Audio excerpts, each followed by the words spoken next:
We are part of the Fired Up Sports Network of shows. Please check out other Fired Up Sports Network podcasts like the P-Lot Pod, Water Cooler Talk, Bell Smashers, Philly Sports Love and Pain, Drunk on Broad, Beer Battered Sports, and the Fired Up Sports Show, which are available on all major podcasting hosting sites and social media. Also, check out Mark Ramos' Roundup on firedupsports.com, which breaks down the happenings going on with all your favorite local teams.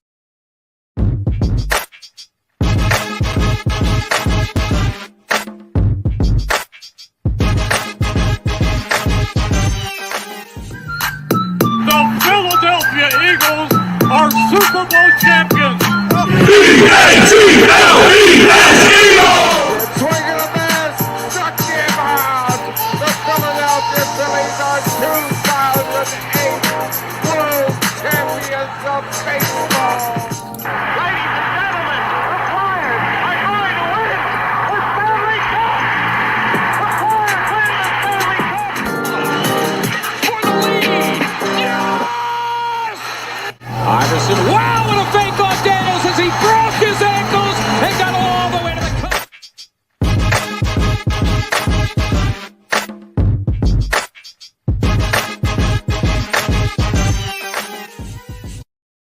What up? Episode 189 of Drunk on the Birds.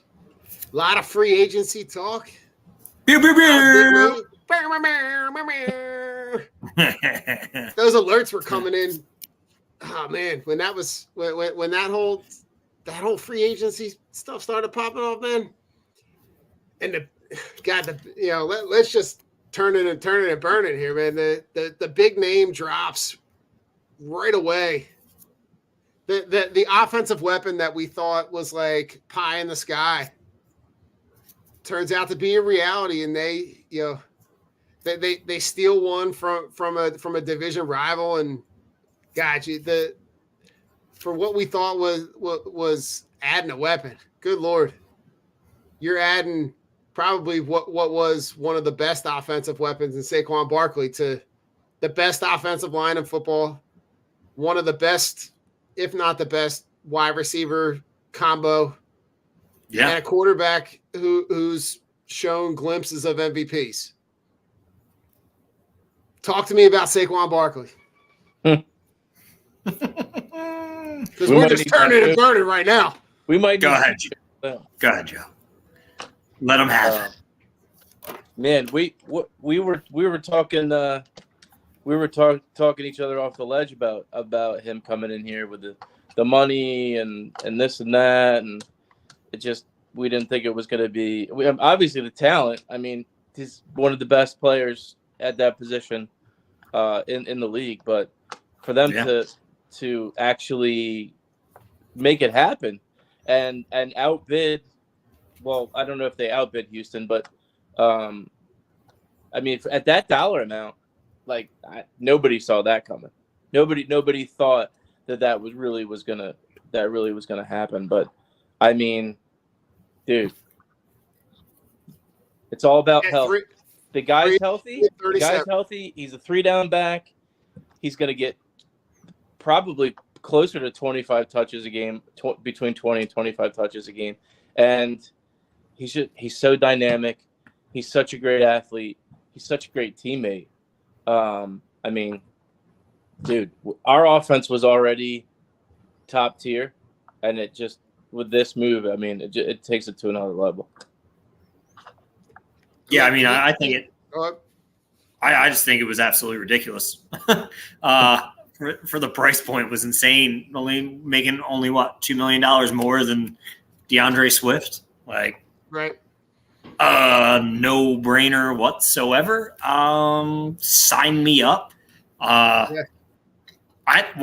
I looked at it, I'm like, all right, this dude's gonna want like 12 million. It's gonna be nuts. Like, what are we gonna do? And then I saw it. I'm like, this is phenomenal, and it just makes your offense better. Like, I know I wasn't as high on wanting him because I'm like, the price point's going to be insane. It wasn't insane. It was very reasonable. I mean, you could say, the injury history. Look at everybody who plays at MetLife. Everybody's injured. That field is fucking shit. It was voted probably worst field in the NFL to play on. I mean, it's terrible. It's how that two teams play on there and they can't come to an agreement to get real turf or sod or grass is beyond me. It's just like idiotic. It's fucking stupid. Like, let's be real. It's just fucking stupid. You can't put $300,000 into the grass, but you're going to let all these dudes get fucking hurt. Like, that's just dumb. And Saquon's going to come here. He's going to run fucking wild over the NFC East that got – who got better in the NFC East in free agency? Fucking no one. Dallas did nothing. They're looking at bringing in fucking Dalvin Cook and Ezekiel Elliott, the washed-up boys, a.k.a. smash and fall, because they're fucking not going to do anything, running in the back of that line. Tyron Smith's going on that team. Fucking Washington spends fucking $200 million on fucking no one. And then you look at the Eagles, who are in prime position, and now you add Saquon Barkley to that offense. Bro, Kellen Moore is going to be like, outscore me. I dare you. Yeah, That's going to be the philosophy for the Eagles is like, yo, outscore us. I dare you. You're talking about, a very minimal cap hit, right? The cap hit, if I remember correctly, is under 4. Yeah, it's nothing for him for next year. The fact that you bring him in, the contract is it's 3 years at $37 million. For a guy that has never played with a dynamic group as he's going to play with. Who's his quarterback? Who's been his quarterback? Fucking Daniel Jones. Danny Dimes. You're now in a situation where he's going to play behind the best offensive line that he's ever played against, right? And you're going to have an opportunity for them to be able to get him the ball in space.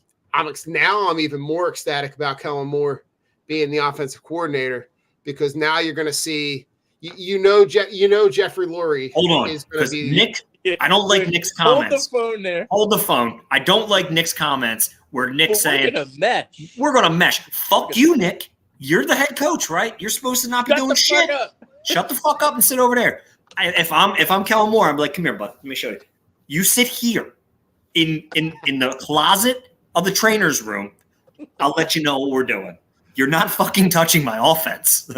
No. And every time he comes over, no, like a fucking child. Just smack his hand. Tell him to go. Hand him some ice cream and get him the fuck out the room. Put on Paw Patrol. Jesus Christ. First play of the season, bubble screen. Bubbles. I swear to God, that'd be the ultimate troll move. I'm here for it. I am here for it. That would be the ultimate troll move. Is all right, Eagles up. Oh, bubble screen too. And it's got to be who's our number 3 now? Who do we sign? Devontae Parker. A bubble screen to Devontae Parker. And then I want to see Nick and everybody just go like this on the sideline and then run the ball 45 times straight with Saquon. I think that would be fun. I'm here for it. I'm here for it. Yeah, listen, you're looking at adding what probably was the best offensive weapon there was, and you get that opportunity now to pair him with the best group of players that he's ever had to play around. So he now dynamically does not have to do nearly as much. You're going to have a defense that's going to have to account. You can't guard and double cover everybody. So at some point in time, Saquon Barkley is going to have a hole that's going to be the size of a Mack truck, and he's going to have to avoid one linebacker because that's the only player that they can leave accountable for him. You're going to have opportunities where they're going to crowd the box, and you're going to leave A.J. Brown and Devontae Smith one-on-one with Dallas Goedert running down the seam on a linebacker. This makes this offense so much Paris Campbell, Devontae Parker, like that wide receiver group got sneaky good, really, really on the sly, with the detractions of our boy Quez. Quez is now off in Pittsburgh. OZ made his way down to DC.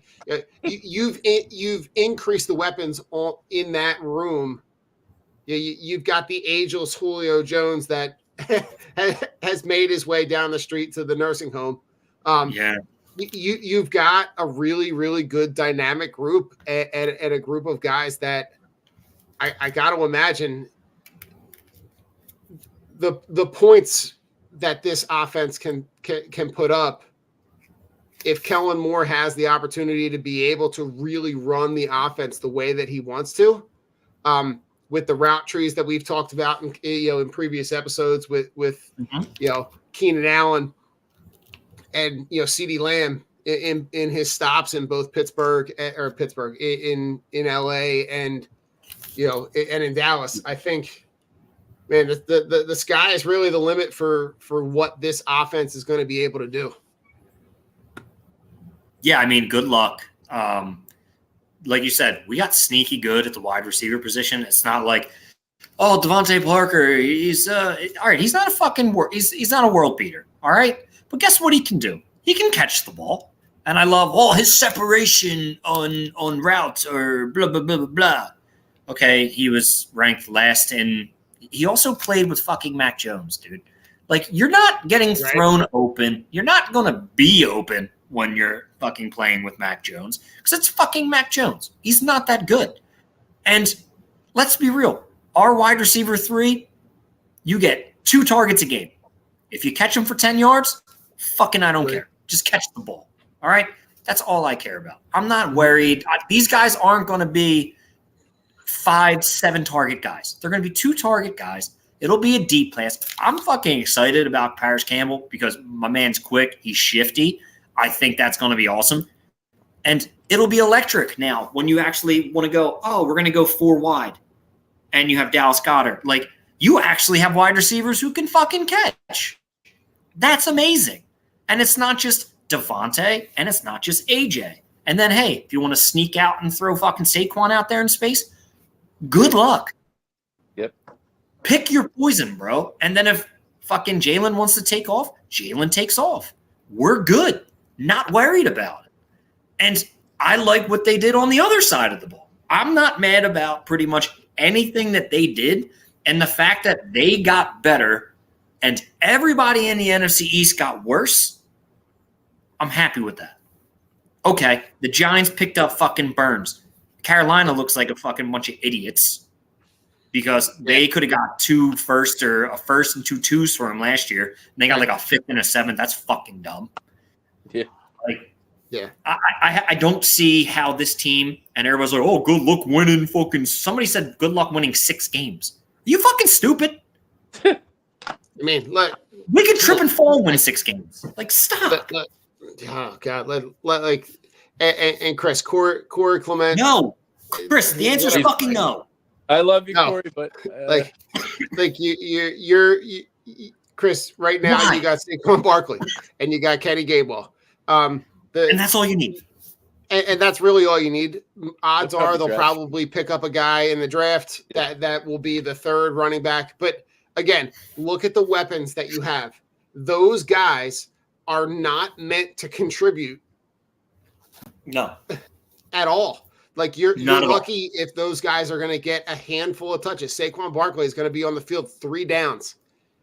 And we haven't even gotten a chance, Joe. Joe, talk about the blocking and what he brings in the pass game, because as dynamic a weapon as he is in the run game, talk about him in the pass game. Well, yeah, I mean, receiving and pass blocking are I mean, he's when you think of running backs, you think of Saquon right up near the top just because of his physical stature. He's smart. He's a brick house. He could probably squat more than Jalen Hurts, but he knows where the blitz is coming from. He can read a defense. He could tip, he can help the offensive lineman. He can help Jalen. He's really going to help Jalen. Jalen's that's the biggest, and that's the biggest X factor. Yeah, you've got Pro Bowl caliber players literally at every position on this offense, but it's really going to come down to execution. Last year he tried to play, he tried to be a world beater and play hero ball a lot of the year. So, dude, you've got to use one of your ultimate weapons in Barkley. But Barkley's he's going to be in the right place at the right time all the time, because that's just kind of the kind of player he is. So they need to build that rapport with each other in training camp. Maybe spend some other time on the side, just learning about each other, and what their preferences are. But he's going to be an extra pair of eyes and an extra blocker for Hurts. So I mean, you couldn't have asked for a better move at that position. So I mean, it remains to be seen. I mean, Jalen has all the pieces. They're all right there. It's just he's got to trust what he sees, and he's really got to go through his progressions more this year, and realize that he's got one of the greatest safety valves in the NFL. I mean, listen, Joe, you're talking about in the span of a couple off seasons, you took two guys from two other teams in AJ Brown and Saquon Barkley, who were the focal point of their offense, and teams had to game plan. Teams were game planning specifically for them, and now you're pairing them on the same team, and you're also pairing them with weapons like Devontae Smith, like Jalen Hurts, like Dallas Goedert, right? And this is even pre-draft. We don't even know who they're going to add in the draft. There's talk that they could go out and get I've seen stuff where they go out and they look at Brock Bowers, right? They look at the kid from Georgia who's all world and there's a lot to play with in terms of the offensive weapons, but you now have the game plan for all of them simultaneously. Yeah. Like Rich, like you said, good luck. Good luck. I'm just looking at free agents right now, and I'm just realizing how many fucking people are not signed. Yeah. Like, it's fucking crazy. Avonte Maddox, I figured he would still be out there because he's Mr. Glass. But, like, if you look at it, what the Eagles were able to do with, let's be real, the people that they have, right? Right. And able to get CJGJ, you're able to get Devin White. Dude, Bryce Hall or I was going to say, we didn't even get to the defense yet. We didn't even get there yet. Like, Rich, I'm just looking. This is fucking nuts, dude. This is fucking nuts. I'm excited. All right, let me fucking be excited, Don and Joe. All right, let's go. We're talking about shit, and I'm reading contracts on Spot Rack. Should we start tailgating right now? Yes, let's go. I'll meet you. All right, I'm going. Ow, I stepped on a dog bone. I'm back. I'm bleeding. Oh god. No, I mean, last thing I want to say about Saquon, right? You mentioned it perfectly. My man, pass blocks. He will chip and go out for a pass. He takes out that blitzing linebacker, and it's him in the flat against a nickel corner or a safety. Good luck. You're not catching him in the open field, right? And this is where Saquon's going to destroy you. And this is where Hurts has to look at him as a check down. This is where you say, okay, hey, my first option's not open. All right, shit, I'm feeling pressure. I got to find Saquon. Because he might not be able to get that 25, 30 touches a game like he would get in New York because our offense is that good and he doesn't need to be the center and the focal point. Mm-hmm. But my God, you got to get this dude in motion. You got to get this guy out of the backfield, catching passes and letting Saquon do what Saquon does. And that's make people look stupid. And yes, the tush push is here to stay. So sorry, Saquon, you're not getting double-digit rushing touchdowns at the one because Jalen's taking them. But Rich, you thought you had trouble stopping the tush push before. Yeah, good luck. That motherfucker. Now you got the king quads in the backfield. King quads. Like king quads. The two of them, him and AJ Brown would be like, yeah, right. Like good luck. You're looking at those two guys. Those two guys got quads for days. Good. It's quad. We're in the quad kingdom, baby. Welcome to the quad kingdom, where our quarterback and our running back combined for over 1,200. Combined for 12. You know what though? Not to throw cold water on all this. Once we do we? I mean, they say they don't know who the center is going to be, but it's going to be Jason Kelsey. I'm just letting you know. My man's coming back. Did you talk to him today? I called him and I said, Jason, I'm flying you out, coach. I'm flying you out, coach, because I can't afford anything else. And you do have a layover, which is extremely strange. It's in Topeka. I don't know why there's a layover in Topeka, but he's going to be here. He's going to be in the building, and he is going. Dude, there's no way this man can sit out like this season. This season is like. I don't get good feelings, right? I don't get good feelings often. I'm usually the fucking Negadelphian, and I have a really, really good feeling. And I want him to be a part of it. And I think he shouldn't have hung him up this early. I think he should have waited. I think it was a long up and down season where he really had to reflect and be like, you know what? Yeah, I mean, he makes a fucking fuck ton from his podcast, so who gives a shit? Like, he can stay retired. But, bro, you're missing out on something that's really could be magical. And I think he's going to kick himself in the ass, and he's going to want back in. Because, honestly, I want to see him go out on a high note. I don't like seeing anybody retire, especially after the way the Eagles season ended. Come back, Jason. Rich, is this a question of not if but when? I think it's well. That's what even Barkley. You heard what Barkley said to him on the New Heights. He's like, you don't have to watch. You don't have to watch. Like they all want him back. That's the thing. It's like it wasn't I understand he wanted to retire and why he retired, but it's not time yet. You're still playing at all pro level. You're still the best center in the league, bro. It's not time.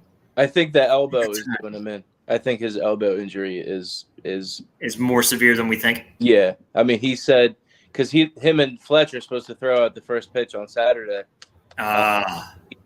He said Fletcher, you're gonna have to do that because my elbow's shot. Fuck. All right. So I mean, I don't. Well, listen, Rich, they handpicked. I mean, listen. I think the hand picking of Cam Jurgens. Sorry, Rich. Cam Jurgens having played next to him side by side, I think is best case scenario. Yeah. And I'm curious to see how Tyler Steen kind of slides in there. That is the one hole. We're taking a tackle or a guard, right? Right. So is that a case, Rich, where you draft, for the first round, like they've got the first and then they've got the two picks in the 50s. Yeah. Right. Yeah. So one of those guys, one of them is going to be a guard. One of those guys is going to be a DB. Yeah. One of those guys is going to be a guard. One of those guys probably going to be, maybe linebacker.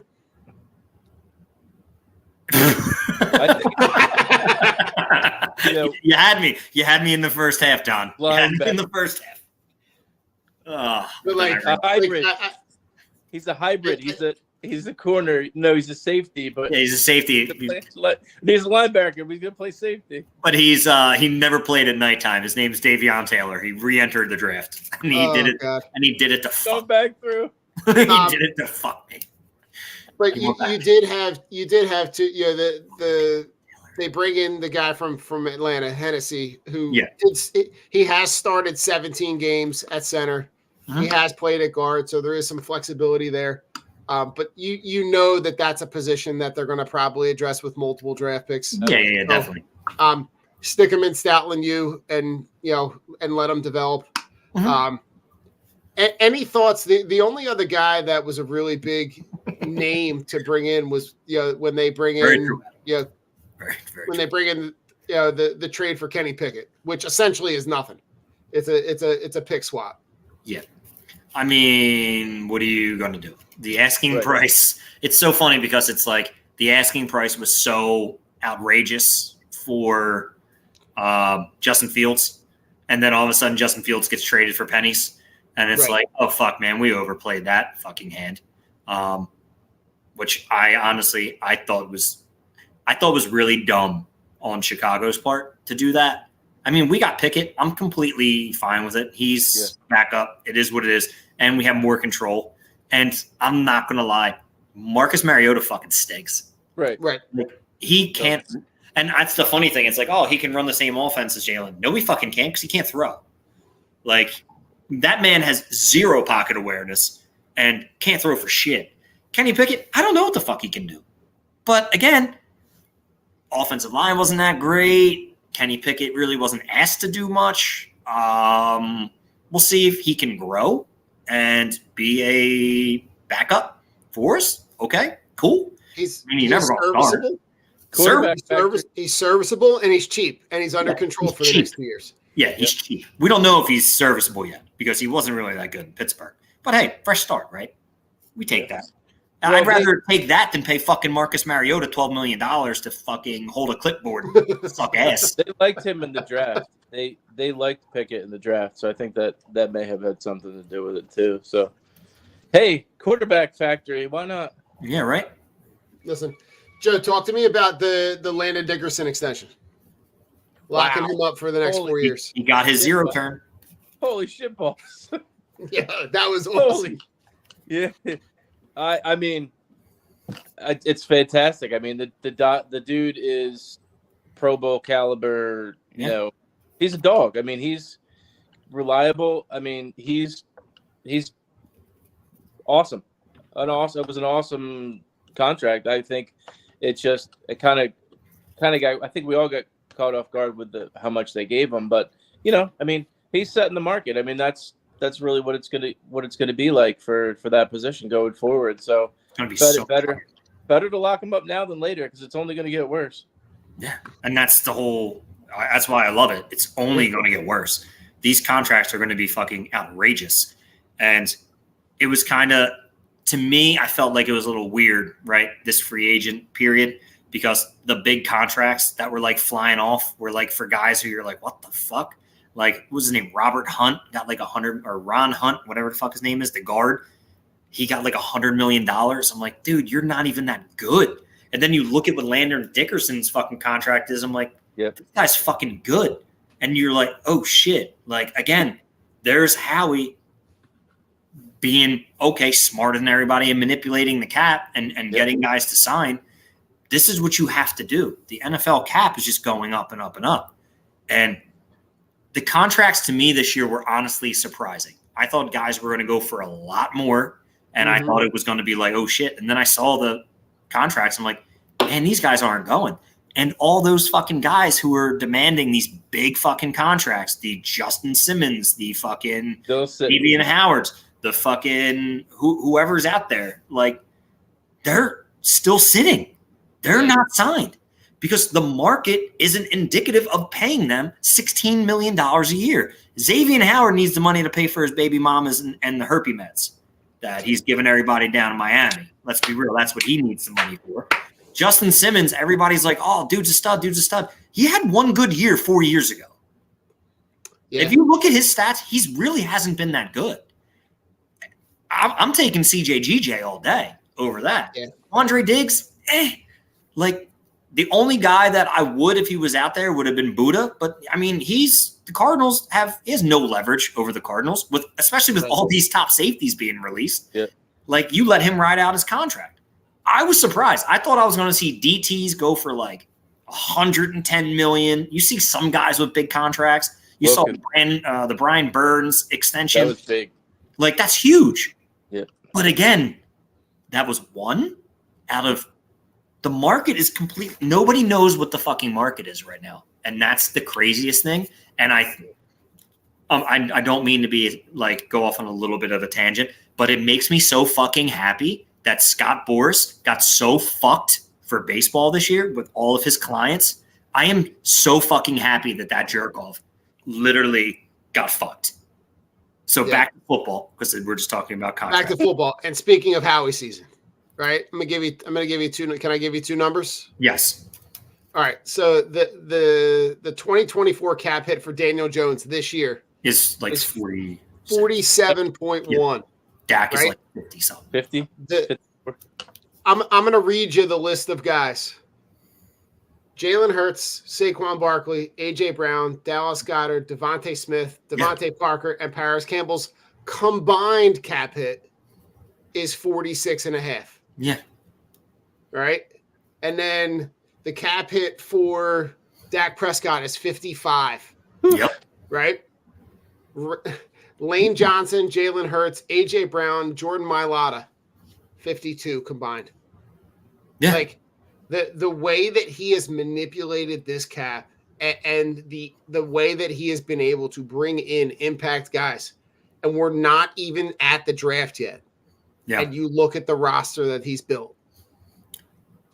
It's fucking beautiful. And Yeah. fuck Dallas. And fuck them so hard. They lost their two best Seriously. offensive linemen this year. Good luck replacing those guys because you can't fucking do it. And let's be real. Dak ain't it. Have fun.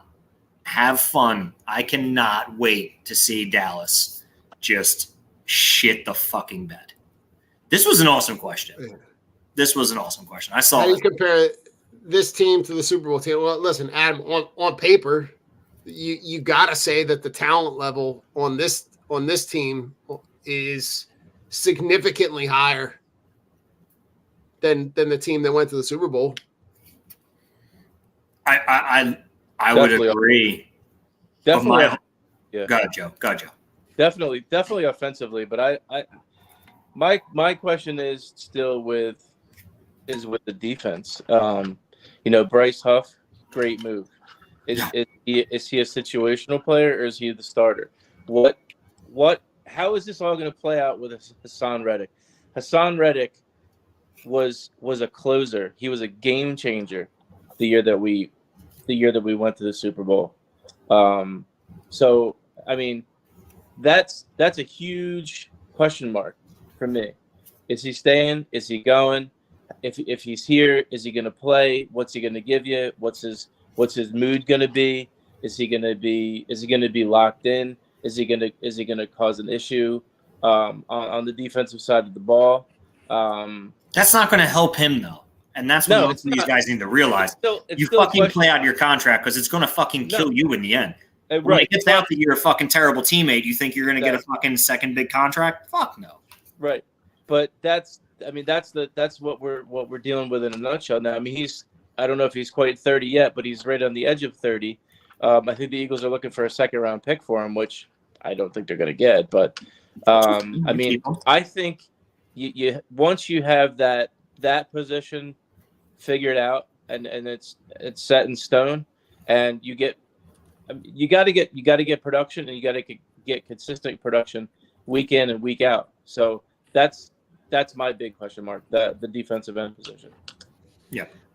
I mean, listen, we can go ahead, Rich. No, you're good. Go ahead. I was gonna say we can start. We can go right over to the defense because the amount of people that they brought in, right? So we can start a couple big names, right? The Huff move gets really overshadowed. That Bryce Huff move gets really overshadowed on that first day. He gets the 3-year deal with the Birds, and he's now going to be paired on one side. Really had a really good year. His best year being able to getting 10 sacks with, essentially really limited snaps with the Jets, but a guy who's less than able to half get the to the snaps. quarterback. Played less than half the snaps. The kid's a fucking monster. Like the kid is that's a guy who's going to be your world beater. That's a guy who I'm looking at on that defensive line, and that's why they see Reddick as being, see you, dude, younger, faster, equally as talented. And I like Hassan Reddick. I don't want him to go. But at the same time, like, this is the shit that happens, right? It's a business. Mm-hmm. My man wants more money. Okay, well, you're not letting him go for cheap. You get the 2. If not, you stay. Unfortunately, that's the market for you. And I'm not taking less than a 2 or a 3 because that's what he's worth. It's not like he's a situational guy where he's, all right, 3 sacks last year. No, he's a 10-10-10 guy. This is a guy who fucking puts up numbers. Stay and play out your contract.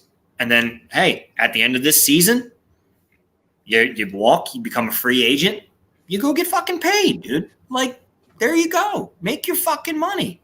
My thing I'm worried about is the two jerk-offs we got playing corner. That's my issue. But Isaiah Rodgers comes back, and Yeah. I fucking love that. So Yeah, listen, that'll be fun. I think the idea of what they've added at the linebacker position really does address Yeah. the ways that they've passively handled this in the last couple of years. Essentially, just getting guys off the scrap heap to be able to go out and essentially, have a group of linebackers, because they're going to play a 4-3 now with Vic Fangio. So you're going to have some combination of Bryce Huff, Devin White, Hassan Reddick, Josh Sweat, and Nakobe Dean, as the roster stands right now. Right, that the Reddick We signed another linebacker. Zach Vaughn. They also signed Zach Braun and Orion Burks. Yes, Orion Burks. So Orion Burks wasn't bad. I mean, he's a serviceable guy. He's a guy who's probably going to get most of the snaps on special teams, but that move just creates a lot of depth at that position, right? Because you know that you're probably out of all those guys, you're looking at 8 guys in that group right now, between Huff, Dean, White, and Reddick, and then the second group of Sweat, Burks, Braun, and Nolan Smith. Right, you still got Nolan Smith, just kind of sitting around, and unless he does something to start earning some snaps, he's got to pick that shit up, and I think he will. You got to compete, bro. You're going to have to eat. When they tell you attack that quarterback, you need to get there. You're going to have to earn your playing time with these boys. Yeah, because these guys are pros, and they're not giving up. They're not going to be giving up snaps. I really do to me, that the way that they've addressed that position on this team in this offseason makes me really hopeful for the defense that Vic Fangio can build with that second level, because you're going to have guys that are going to eat a lot of space up front, right? Hopefully you get more production out of Jordan Davis than you did on the second half. Right, you're also going to have, Jalen Carter coming off an edge. Now he's not going to be playing defensive tackle. He's going to be coming off an edge, and you're going to have Milton Williams.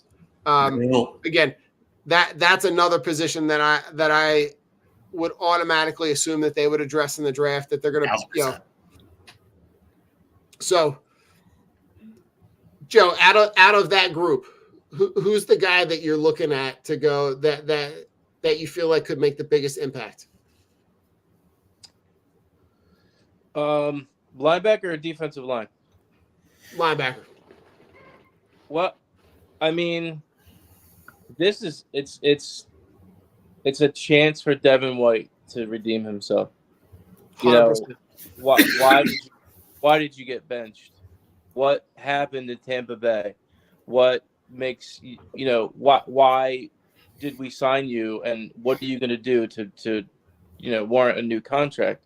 I mean, it's boom or bust with this guy. It's a 1-year deal. It's not a ton of money. I mean, he's still young, and the guy has played. I mean, he won a Super Bowl. He's been a Pro Bowler. It's kind of a risky move, but it's kind of not. I mean, it's a 1-year deal, so I think. I mean, from what his production he's done over his career, I mean, it's just a matter of it's for this system, and for it to be him to be successful in this scheme, he just needs to be productive. He needs to and he needs to make plays and stay on the field. But when he's on and locked in, that's the kind of guy he is. He can cover, he could stop the run, and he can get after the quarterback. So he's been there, he's done that. It's just a matter of him getting back to that level, because we're going to need him, because when Nakobe Dean's on the field, he really hasn't done much. He hasn't really shown that he's the guy, and he's like he might be injury prone, and then you don't even know who your third option is going to be to start. So for me, it's Devin White. I mean, the Eagles haven't had a legit linebacker since Edwards, who left and went to Chicago. And then we had Nigel Bradham when we won the Super Bowl. So it's a breath of fresh air to have a guy who has been there and done that. You just hope that he gets back to that form this year. Yeah, I love it. Rich, talk to me about your boy, your swaggy boy in the back. So you bringing back CJ GJ, and not only what he brings to the defense in terms of the stability on the back end, because he's going to play, with some combination of Reed Blankenship and Sidney Brown. But I would honestly go get a free agent. If I were the Eagles, I would fucking go get another guy at the safety spot. Okay. I mean, I love my milk check. I love me some Reed. Like, give me a milk check. All right, yeah, ball hawk. You need a fucking finesse guy back there. You need a guy who can do it all. I mean, there's some dudes out there who I wouldn't mind taking a shot on. I mean, I would pull a Dory Jackson out and be like, yo, man, you're going back to safety. Like, come ball out. Like, let's see what you can do. You're only 28, whatever. I love CJ GJ. Like, that dude is so Philly, it's ridiculous. He literally said, like, what's the worst thing you hated about playing Philly? He's like, the fucking people, man. Like, dude, if that's not so Philly that you fucking hate everyone and then come back and say, I'm home, it's like, bro, like, you fucking get it. Like, you get it. We hate half the fucking people, too. Yeah. So it makes me it was so funny when that clip was saying, everybody's like, that's Philly. 'Cause no, it essentially is. And just having him back in safety when nobody wanted him to leave anyway. Right. No one wanted him to leave. Yeah. His agent fucked up. He fucked up. He knows that he fucked up. And I think his agent does too. And like, they're back. They're here for a few years. And it solidifies that safety spot because it's a guy who doesn't go out and play his own ball. Like, the dude plays team ball. You tell this dude what to do, he fucking does it. And he's going to mesh well with Fangio. So I'm completely happy with that. Like, see ya, Byard. Like, you fucking played your own fucking safety position last year. And now you're on the fucking Bears. And you got signed for fucking pennies. Like, you're on the decline. You trade Eddie Jackson for fucking Byard. I would have fucking kept Eddie Jackson. I am not signing that washed fucking Kevin Byard. And he's going to hold the corners accountable. He's going to hold Slay, who I'm not going to call a big play because that hasn't happened in 5 years. He's going to hold Bradbury and Slay accountable, being corners up front. He's going to have their back because they're going to need it because they keep getting fucking burned. And I love the fact you pair Isaiah Rodgers in there and you still have the young guys. Like, I'm still excited to see Ringo. I'm still excited to see Ricks. I want to see these fucking young guys. Josh Job's another guy, right? And let's be honest, they're going to go draft another corner too. Those are just positions that they go out and get every year. I think, Rich, the thing that DJ just anchors down, and he's going to be your new captain. I love it. I honestly, that it was number one on my priority was probably to get him back, and I'm happy he's back because of how his just list of intangibles. He's a ball hawk. He tackles. He can fucking read what the offense is doing. Like, there's shit you can't teach, and he has that. So I'm just excited to have him back and have him anchor that defense. So the intangible that you just talked about that I feel like is the most important is that leadership. He's a guy that if he were here last year in the middle of that, it'd have been so much different, dude. Correct. Right. He's a guy that sits the room down and says, what the fuck are we doing? Let's fucking let's get our shit together. There was no there was no appearance of leadership on that defensive side to have anybody hold anyone accountable. And that to me is the biggest piece of what he brings, because he brings that swagger of like, cut through all the bullshit. I'm just going to be here and just hold you accountable because I'm going to hold myself and I'm going to do it by holding myself accountable too. You got two ex-captains joining this defense, and Devin White and CJ GJ. Like, Right. You have two ex-captains. Like, you got two guys who are going to be vocal. I know why Devin White didn't play last year, because he was really bad at stopping the run. They brought in the other dude who was just a thumper, and his job was stopping the run. Devin White wasn't that good at it last year. Was it maybe could have been some business decisions? Maybe. Or maybe he just wasn't – he was off his game last year. Give this guy a new chance, a new start, and a different system with a defensive coordinator who doesn't fucking play, and let's see what happens. You needed this. You needed the veteran leadership of two guys who were proven to come into this team and be like, all that shit that I saw you guys do last year, all the shit that I played against you guys with last year when Tampa fucking smashed us out of the playoffs, Devin White was on that team. I would have walked into that locker room and been like, were you guys embarrassed last year about how we trounced you? Because we did whatever the fuck we wanted and you guys couldn't stop us. Our number 4 wide receiver put up like 112 yards against you.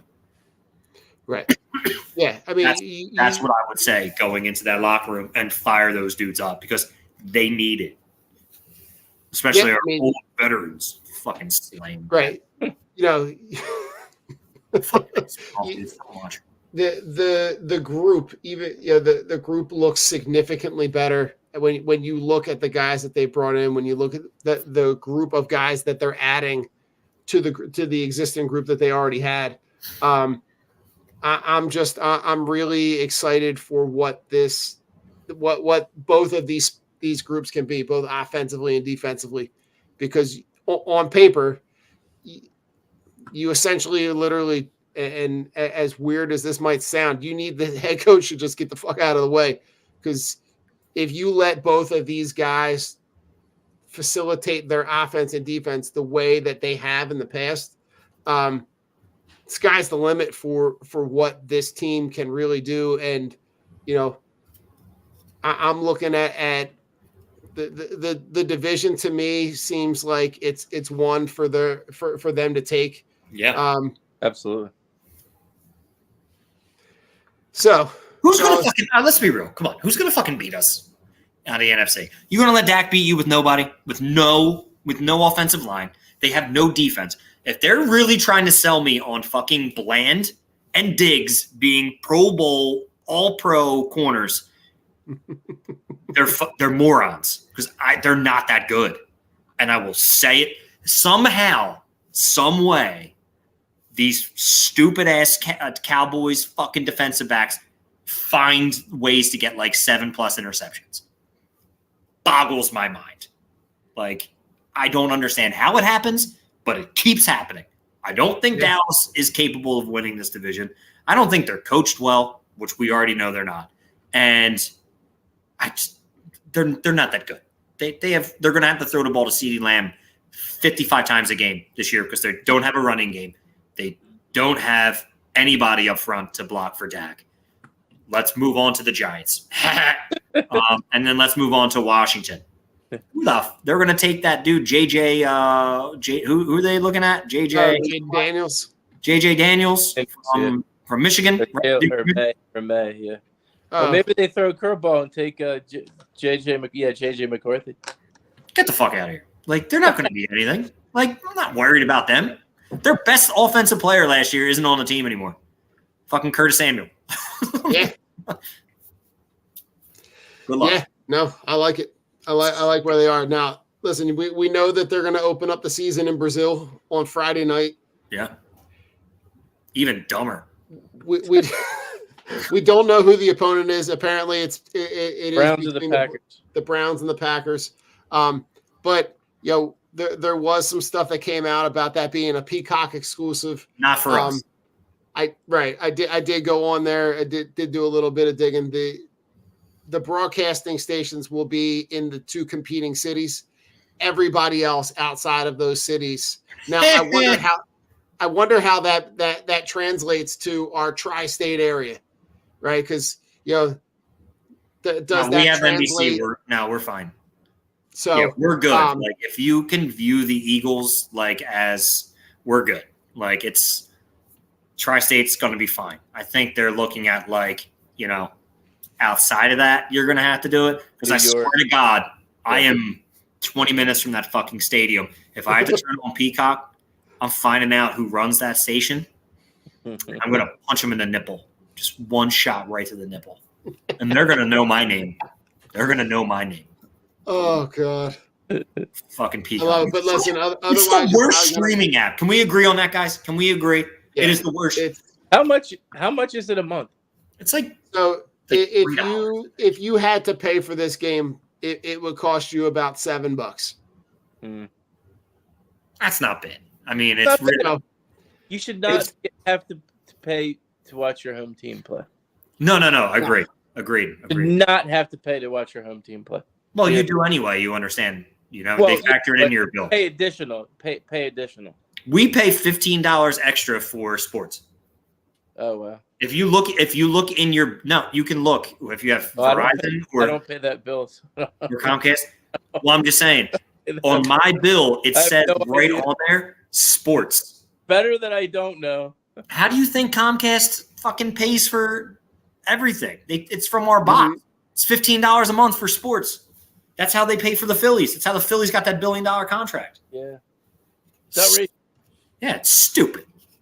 Free cable. Where's the? I want to get, bro. Let's bring back the black boxes. Remember those where you can steal cable? Bring back the black Boxes. boxes. Yeah. the boxes that fell off the back of the truck. Yeah, let's Oh, bring them back. I got pay-per-view, dog. I got a splitter. I got a splitter. Oh my god, the I splitter. got the splitter. I got the splitter, man. I got a splitter. God, I'll never forget when my dad brought that one home. That one fell off the truck. The FBI is now looking. Right. I love that commercial. The FBI. The FBI is worried about you stealing cable. Like, there's something else there. That's all I'm saying. Like you remember when everything was on like the sports were on Prism, like so you had to watch the Yeah. Flyers right on Prism, and at that I point was a we kid, were like, when we were in the Northeast, that was like the exclusive. Like if you had that, it was like bougie. Well, we had it, but it was not the bougie version, right? So like when but the games were on, everybody was at the house because we were like the only house in the neighborhood where you could come watch it. It was either that or you got to go to the corner bar. Yeah. They still frown about They still frown on kids drinking, Don. So can't take them there. Can't take them there. Oh, but It happens. It happens. Frown upon. it definitely happens. Any other off-season moves outside of the Birds that you're excited about? You want to see new guys, new faces, new places? No. I was waiting for Aaron Rodgers to retire or announce that he's Well, running. Isn't he going to run for Good. He's going to run for a seat, isn't he? Good. Then let him leave because I can't stand him. But the Jets fans have to be beside themselves. The Jets are like, we waited all this time. Robert Saleh was like, oh, I'm definitely going to get fired now. I don't know, man. There's nobody who I'm really excited that switched teams that like really moved the needle like for me. Like fantasy implications and stuff. Gus Edwards probably jumps up like way higher than half the people who are on teams. Austin Eckler going to Washington was just fucking – it's so on par for Washington. Like, let Brian Robinson cook. Nah, bring in Austin Eckler. You get rid of Antonio Gibson, who could actually run in between the tackles and catch, and you go, I got an idea. Let's get a guy who's 3 years older, who's not efficient running the ball, and can only catch. And they're like, oh, Austin Eckler. Yeah, all right, let's get him. Like, Brian Robinson's got to be like, I got shot twice in the leg, came back 3 weeks later and ran for 100 yards, and these motherfuckers still don't put respect on my name. Like, if I'm Brian Robinson, I'm just like, this is dumb. Yeah, nobody really like Derrick Henry going to Baltimore.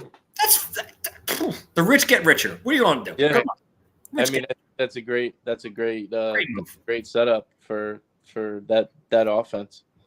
Listen, at the end of the day, though, you still got that shit still goes through Kansas City. They think that fucking Will Levis is like legit surrounding him with those weapons. How about the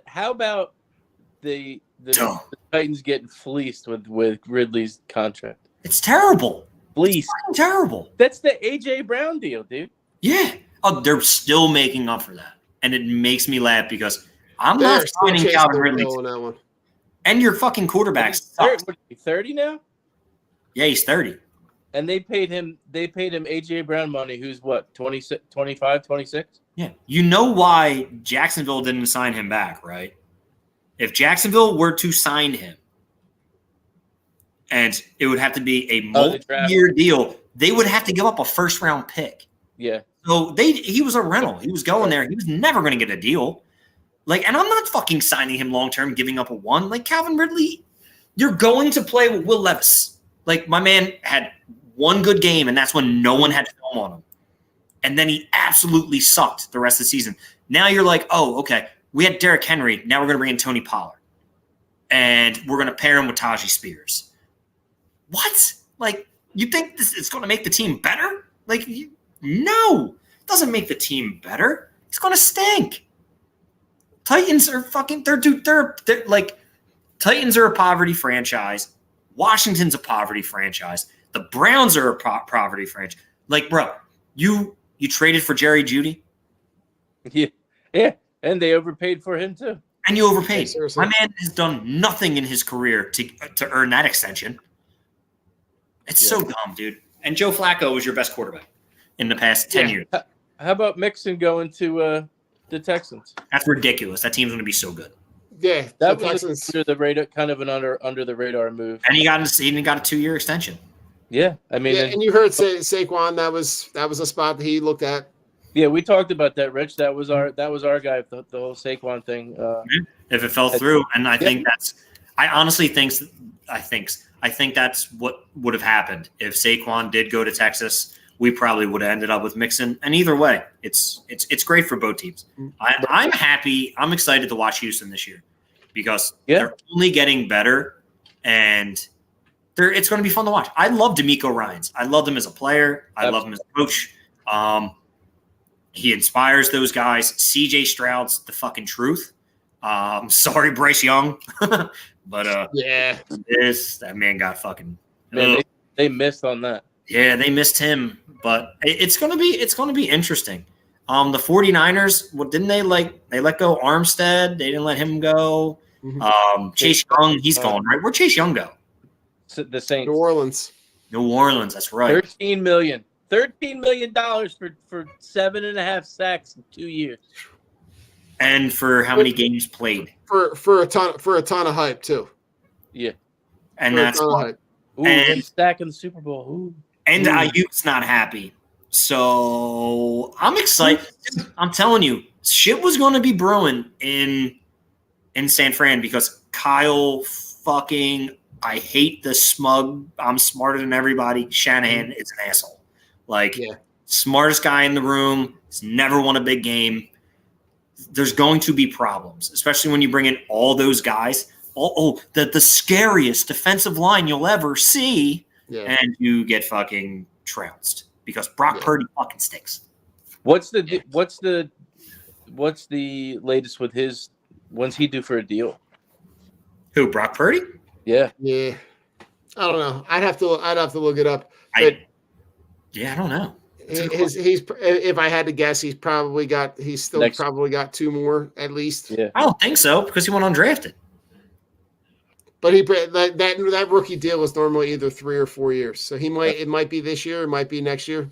Oh no, he was not undrafted. He was Mr. Irrelevant. I'm sorry. Yeah, he was like one of the last picks. Yeah. Right? Yeah. Now, listen, gentlemen, before we jump out of here, right? The league votes today. They adopt the new kickoff rule that I'm actually excited about because the kickoff was essentially a dead play. Yeah. That they just kind of line up and kick it into the end zone. So I love the idea of now they'll kick off from what will be the 30. But it looks like you got the guys. The team kicking off is going to line up with a line of guys on the 35. The team receiving is going to line up with guys 5 yards apart, and then you just let them fly. I think. So what are squib kicks going to look like? And this is where I don't know what that looks like in terms of you're going to see what will be a significantly more offensive play from the kickoff. At the same time, I don't know how that translates to the onside kicks and the squib kicks. Yeah. Because it takes I'd be the trying whole- to blast one of their players with a squib kick every time. Like, let's go. it takes the whole element of surprise out. And I don't know if that means that you now have to you have to announce it. You have to do it from a different spot on the field. That part I haven't looked into. I think you have to announce it. But do you do it from from the original? I don't know. kick? I don't know all the details on it, but I'm pretty sure that you have to. Don't quote me on this. I thought I heard them say that you had to announce it. So You do have to announce it. You do. All right, I like that. Yeah, I'm not mad about it.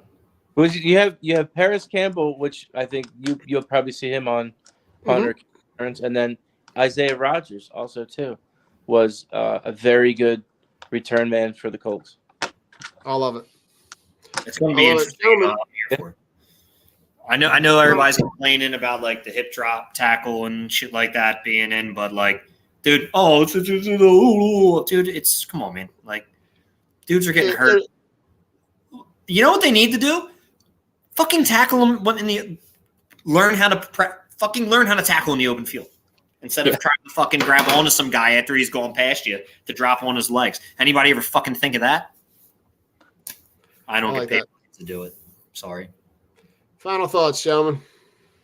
Go ahead, Joe. Final thoughts.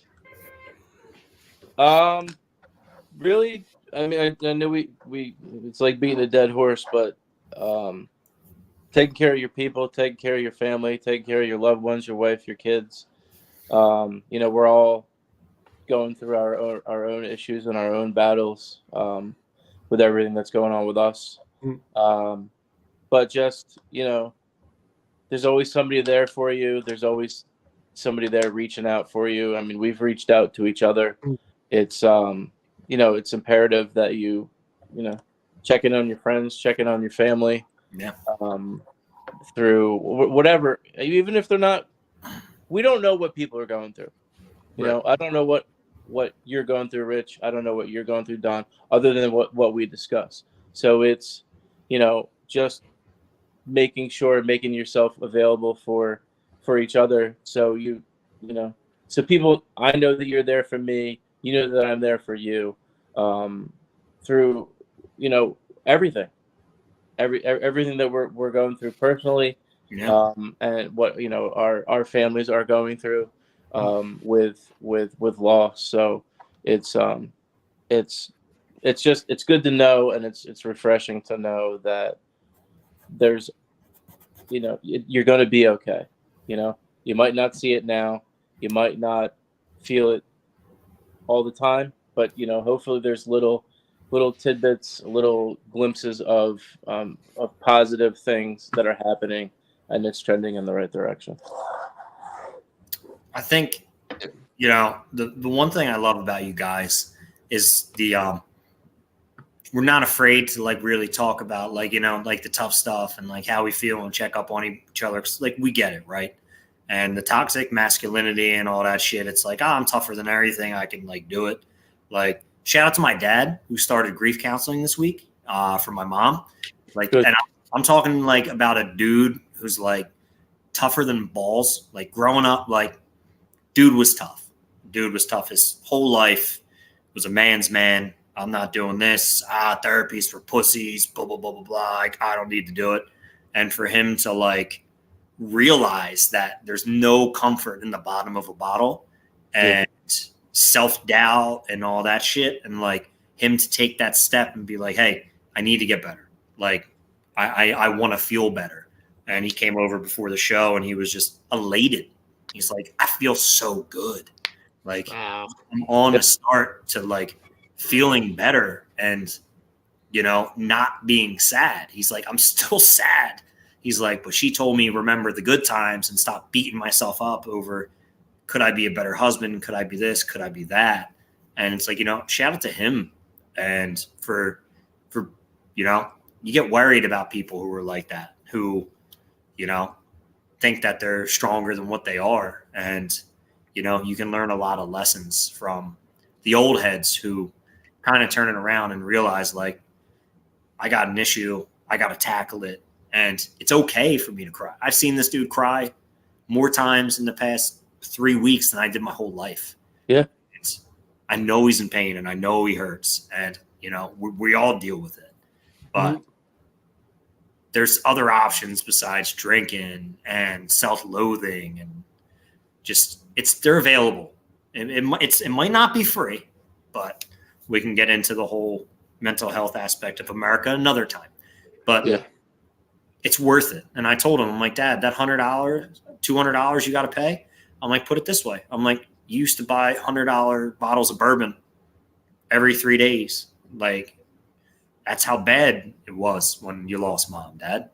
And he's like, that's how I look at it. And he's like, I'm good. I don't need to drink. Like, I don't want to. He's like, I'm finding my solace. And he was like, I'm so fucking happy to start this journey. And I'm like, I'm proud of you, Dad. So I know you don't listen, Dad, but I love you and I'm proud of you.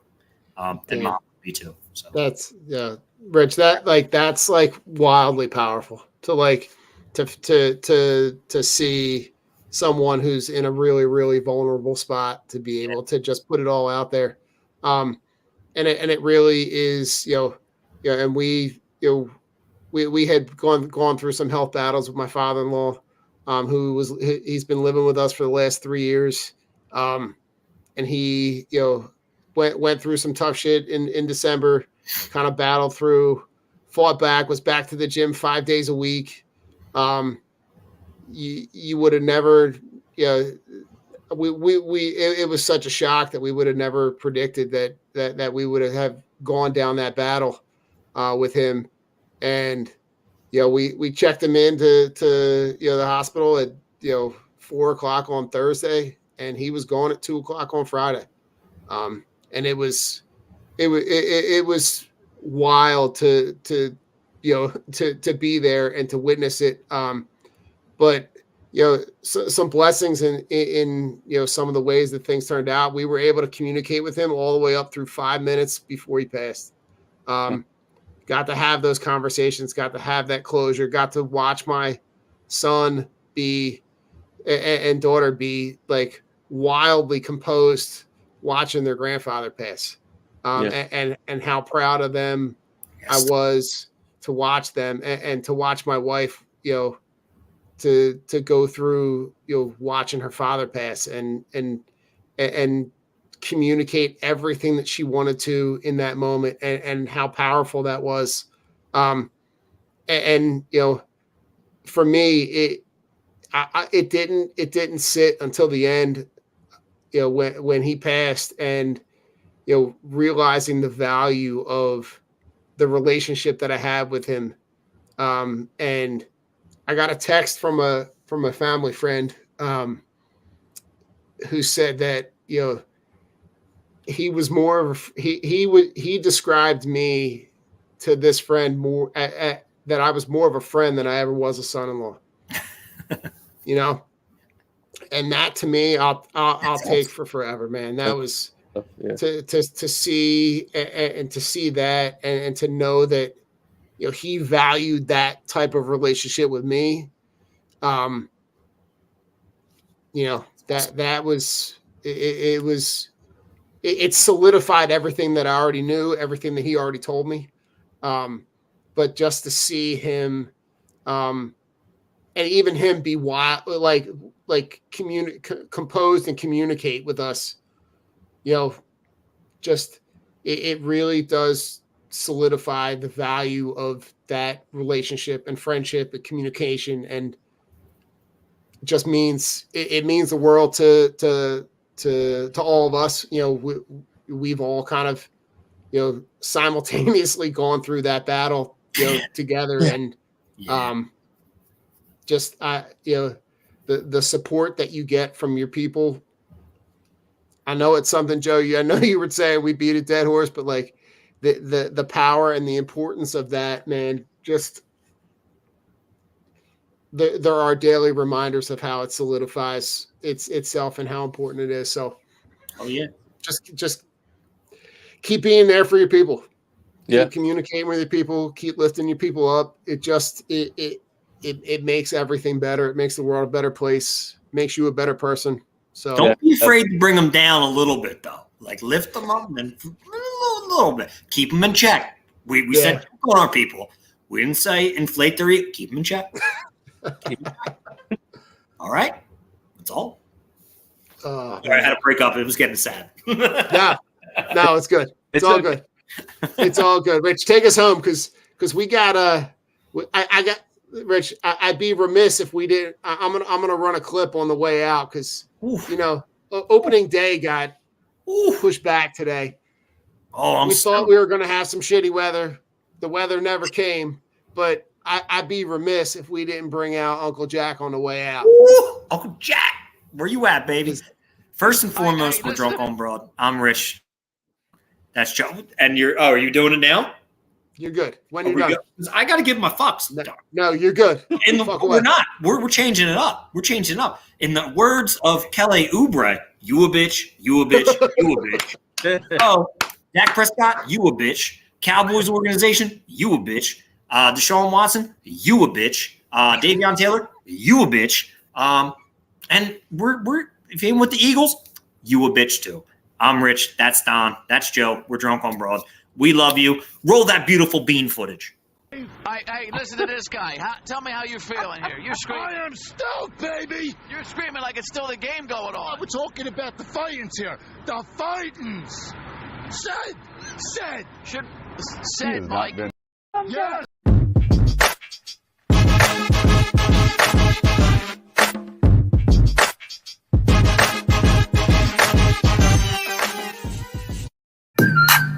The Philadelphia Eagles are Super Bowl champions.